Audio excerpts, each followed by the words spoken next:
시간이 되었으므로 2022년 3월 4일 금요일 아침 예배를 시작하겠습니다.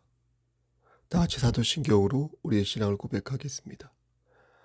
전능하사 천지를 만드신 하나님 아버지를 내가 믿사오며 그 외아들 우리 주 예수 그리스도를 믿사오니 이는 성령으로 잉태하사 동정녀 마리아에게 나시고 본디오 빌라도에게 고난을 받으사 십자가에 못 박혀 죽으시고 장사한 지 사흘 만에 죽은 자 가운데에서 다시 살아나시며 하늘에 오르사 전능하신 하나님 우편에 앉아 계시다가 저리로서 산 자와 죽은 자를 심판하러 오시니이다.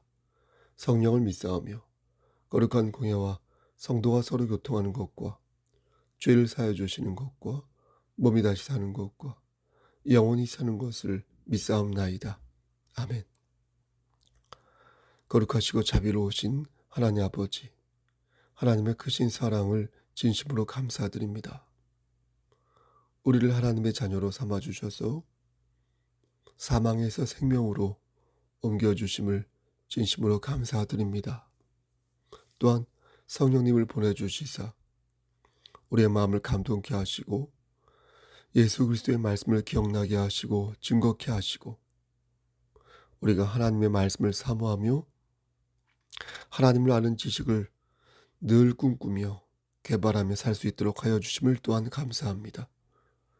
하나님, 이러한 마음 변치 않도록 하시고 하나님께서 우리에게 주신 은혜를 붙잡고 끝까지 달려갈 수 있도록 도와주시옵소서.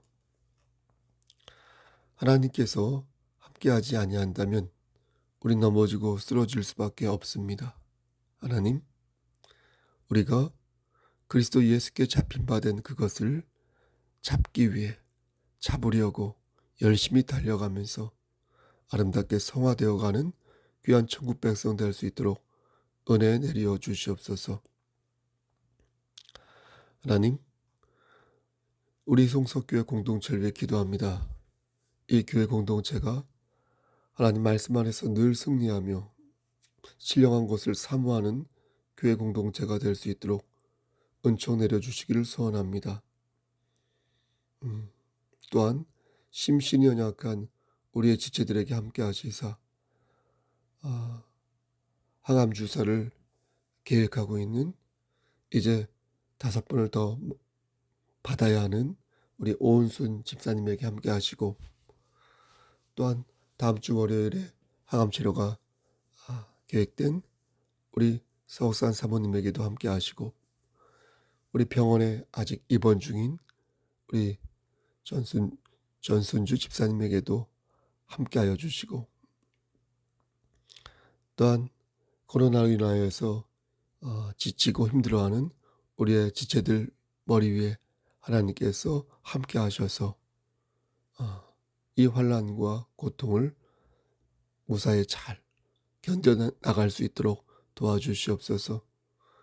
우리 뱀이나 사모에게도 함께 하시사 영육의 강건함을 지켜주시고 그의 근육을 좀 더 말랑말랑하게 하시사 아프지 않도록 하나님께서 끝까지 함께하여 주시옵소서.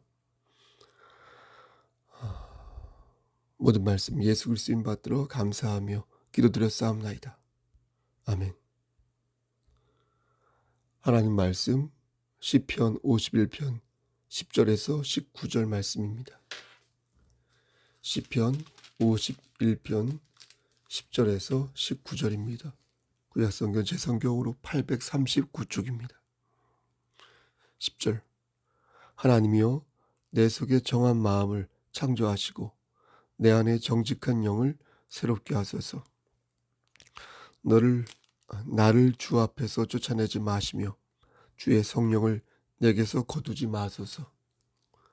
주의 구원의 즐거움을 내게 회복시켜 주시고 자원하는 심령을 주사 나를 붙드소서. 그리하면 내가 범죄자에게 주의 도를 가르치리니 죄인들이 주께 돌아오리이다. 하나님이여 나의 구원의 하나님이여 피 흘린 죄에서 나를 건지소서. 내 혀가 주의 의를 높이 노래하리이다. 주여 내 입술을 열어주소서. 내 입이 주를 찬송하여 전파하리이다. 주께서는 제사를 기뻐하지 아니하시나니 그렇지 아니하면 내가 드렸을 것이며 주는 번제를 기뻐하지 아니하시나이다. 하나님께서 구하시는 제사는 상한 심령이라. 하나님이여 상하고 통회하는 마음을 주께서 멸시하지 아니하시리이다. 주의 은택으로 시온의 선을 행하시고 예루살렘 성을 쌓으소서. 19절. 그때에 주께서 의로운 제사와 번제와 온전한 번제를 기뻐하시리니 그때 그들이 수소를 주의 제단에 드리리이다. 아멘. 하나님, 이 말씀을 들어 사용하여 주시옵소서.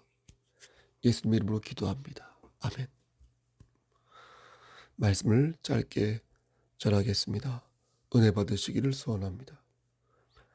마태복음 5장 13절 말씀을 보면 소금이 그 맛을 잃으면 밖에 버려져 사람에게 밟힐 뿐이다. 이렇게 말씀합니다.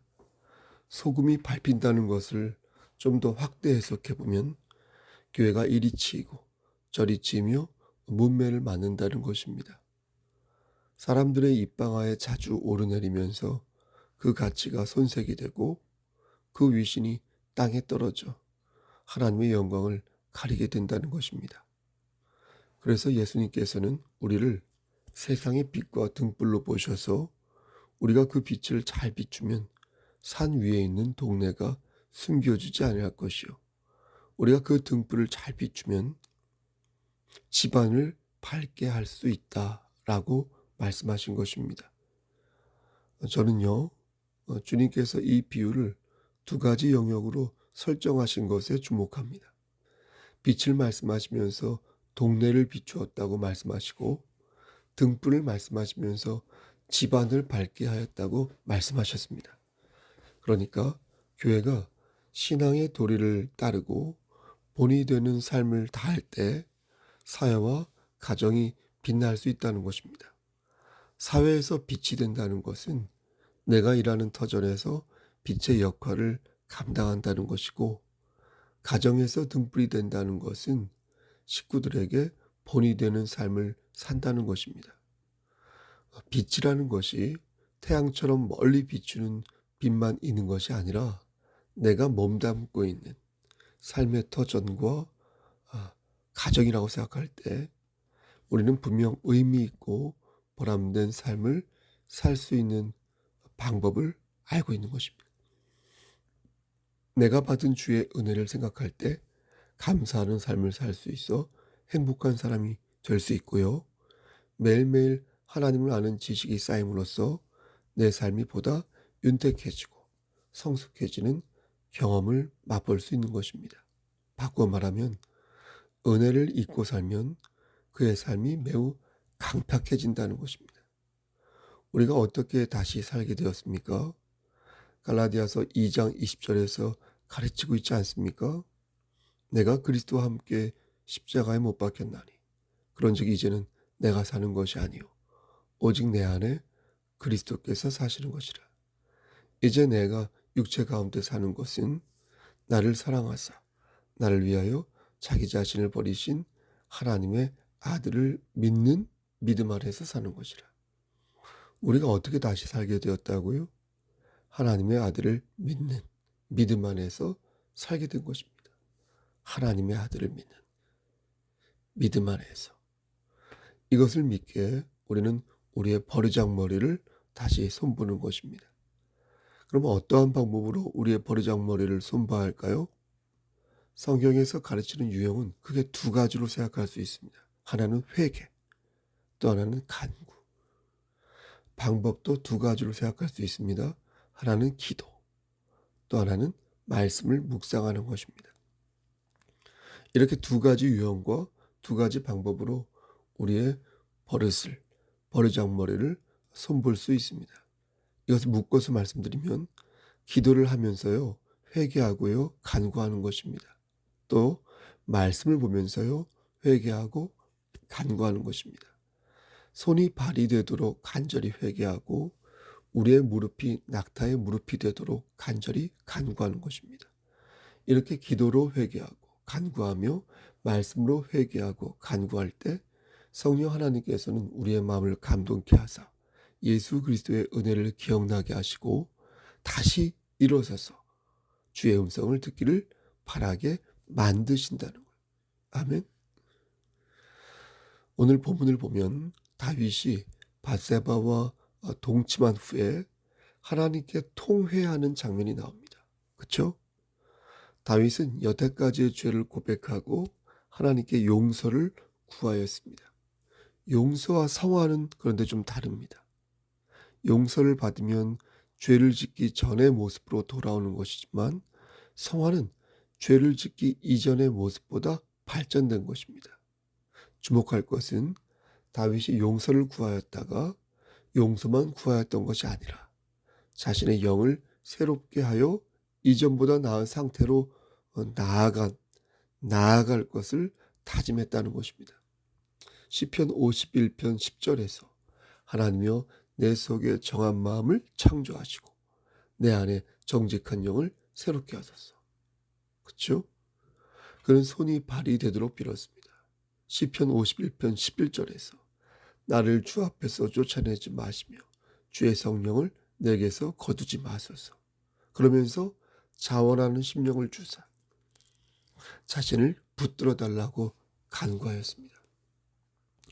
여러분, 다윗이 정말로 걱정한 게 무엇인지 아십니까? 다윗은 주의 은총과 긍휼을 받지 못할 수 있다. 받지 못할 수 있다. 라는 그 생각에 잠 못 이룬 거예요. 잠 못 이룬 거예요. 이러다가 내가 스스로 자빠지는 것이 아닌지, 그래서 못 일어나는 것이 아닌지, 그래서 그걸 걱정한 게 아니라 하나님께서 나를 내쳐버리면 어쩌나 하는 걱정을 했다는 것입니다. 믿는 자에게 성령이 떠났다는 것은 그가 더 이상 어때요? 보호받는 그런 대상이 아니게 되었다는 거예요. 매우 슬프고 무서운 일 아닙니까? 그가 더 이상 특별한 존재가 아니라는 거예요. 이 얼마나 슬프고 충격적인 일이겠습니까? 우리도 다윗처럼 이 부분을 걱정해야 할 것입니다. 주의 자비와 은혜가 나를 떠나면 어떡하나? 다윗은 자신의 죄가 항상 자신 앞에 있다고 고백하였습니다. 무릇 나는 내 죄가를 아오니 내 죄가 항상 내 앞에 있나이다. 우리도 그렇지 않은가요? 저는 그렇습니다. 항상 내 죄가 내 앞에 있습니다. 무릇 나는 내 죄가를 아오니 내 죄가 항상 내 앞에 있나이다. 시편 51편 3절. 쉬지 않고 죄를 지어서 항상 눈앞에 죄가 어른거리는 여러분은 어떠십니까? 다윗의 회개는 이러한 은총이 사라질지 모른다는 불안감에서부터 시작된 것입니다. 하지만 주목할 것은 그의 회개가 위기를 모면하기 위한 회개에 그치지 아니하였다는 것입니다. 그의 회개는 용서받음에서 성화로 나아갔습니다. 그는 한 걸음 더 나아갔으며 넘어지고 쓰러지더라도 다시 일어서서 주의 긍휼을 바랐습니다. 그리고 주를 찬양하였습니다. 14절과 15절 말씀을 보면 자기의 죄를 주께서 용서하시면 주의 의를 높여 노래하겠다. 이렇게 약속했습니다. 또 주께서 자기 입술을 여시면 주를 찬양하고 그 은혜를 전파하겠다. 이렇게 다짐했습니다. 그러면서 마지막으로 하나님께서 우리에게 원하시는 것은 상한 심령이고 통회하는 마음이다. 라고 고백했습니다. 다윗의 이 고백은 우리가 어떠한 마음으로 예배를 드려야 하는지를 가르쳐 주십니다. 당시 유대인들은 죄를 지으면 제물을 바쳐 제사만 드리면 된다고 생각했거든요. 일종의 요식행위로 하나님께 제물을 바치며 퉁친 것입니다. 하지만 하나님께서는 형식적인 제사가 아니라 진실한 마음에서부터 비롯된 회개가 중요하다고 말씀하셨습니다. 상하고 통회하는 마음을 가진 자를 주님께서는 결코 멸시하지 않겠다라고 말씀하셨습니다. 사랑하는 성도 여러분, 우리의 믿음은 통해가 있을 때 간절해질 수 있습니다. 발 꽂고 앉아서 주머니에 손 꽂고 은혜를 구한다고요? 그런 자세로는 믿음을 가질 수 없습니다. 하나님을 기쁘시게 할 수 없습니다. 우리의 믿음은 통회하는 마음이 있을 때, 통회하는 마음이 있을 때 더욱 간절해질 수 있게 우리는 회개와 간구로 간절히 기도하고 간절히 말씀을 묵상해야 하는 것입니다. 여러분, 부디 이 교회 공동체가 하나님 보시기에 아름다운 교회 공동체로 성화되어 가기를 소원합니다. 그리고 여러분의 개인의 삶이 하나님 보시기에 아름다운 삶이 되어서 사람들에게도 인정받고 하나님에게도 인정받고 이 땅에서도 아름다운 지위를 획득하고 하늘의 기업을 선물로 받는 여러분 되시기를 주님의 이름 받들어 간절히 축원합니다. 아멘.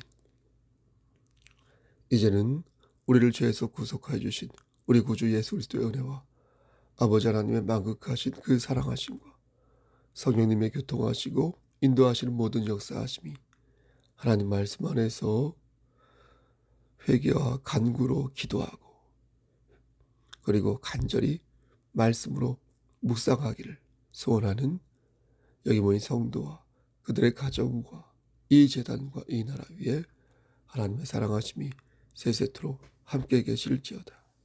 아멘. 예배를 마쳤습니다. 오늘은 금요일입니다. 여러분 건강 유의하시고요. 무슨 일 있으면 연락 주시고요. 돌아오는 주일 회중 예배 때 함께 건강한 모습으로 만나 하나님께 예배 드렸으면 좋겠습니다. 몸이 안 좋으신 분들이 많이 있는데 그들을 위해 기도하도록 하겠습니다. 여러분 오늘도 힘찬 하루 되십시오. 샬롬.